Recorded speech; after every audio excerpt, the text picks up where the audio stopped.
How's it going, guys? I'm back with another new comic book day haul, and I got a few issues, so it's not that many. I picked up They're Not Like Us number 14. You Know It's Gonna Hurt by Stephenson and art by Gain. And of course, it's just going along from what the other arc was.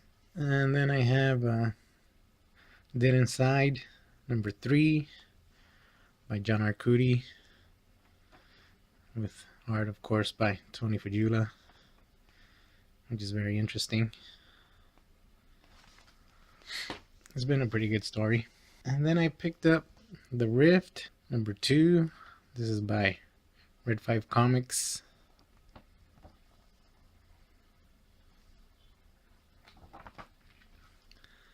And the first one was interesting, so we'll see how the story progresses in the second issue.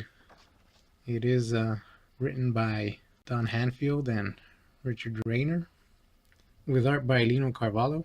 And Carvalho's art isn't that amazing, but I think it serves the story. And then I have Odyssey of the Amazons number 2 of 6 from DC. It's started very slow, a lot of heavy dialogue introductions, so I'm hoping this gets a bit better. Of course, the art is by Ryan Benjamin, which is the reason I started picking it up, and it's very different from what he used to do, so we'll see how that goes. Then I have a couple number 1s here. First, I got Fisher from Bolt Comics. This is a new company, I think, and when I saw it in previews, I decided to go ahead and get a couple of their issues, so I pre-ordered some of them. It's written by Tim Daniels with art by Patricio Del Pecci. I think it's basically about a small town in Texas that falls into a crack or something, and so of course you got some weird science fiction story going on. I'm not sure really, but like I said, I picked up a couple of their titles, and this was the first one to come in, so we'll see how that is. Then of course I picked up The Wildstorm number 1 by Warren Ellis with art by John Davis. And I'm not really sure what's gonna happen with Wildstorm, if it's just gonna be the single title, or if we're gonna get like individual titles once the story gets going. But who knows? I'm just wondering.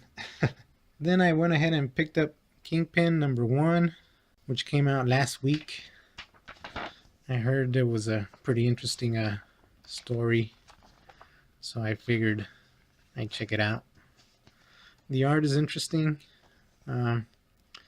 It's by Ben Torres, and it's written by Matthew Rosenberg. I have no idea who they are, so hopefully I find it interesting. And then I got Trade for Space Ghost by Joe Kelly, with art by Ariel Olivieri. And I think it was a Chinese that did a graphic novel haul, and I saw it in his haul. And then I think he did a separate recommendation video for graphic novels. I mean, the art looks nice, so we'll see. And then finally I picked up Daredevil Born Again. This is the trade, which collects Daredevil 226 through 233, written by Frank Miller, of course, and it has art by, who's the artist? I can't remember. Let me see if I can find it. David Matz. And I remember a long time ago, Millie Akers, she's a big fan of Daredevil, said this was probably her favorite Daredevil story. And I think even J-Rocks did a live stream about this particular story. So I figured, well, it's about time I go ahead and picked it up. So yeah, there you have the haul for the week. Thank you very much for watching.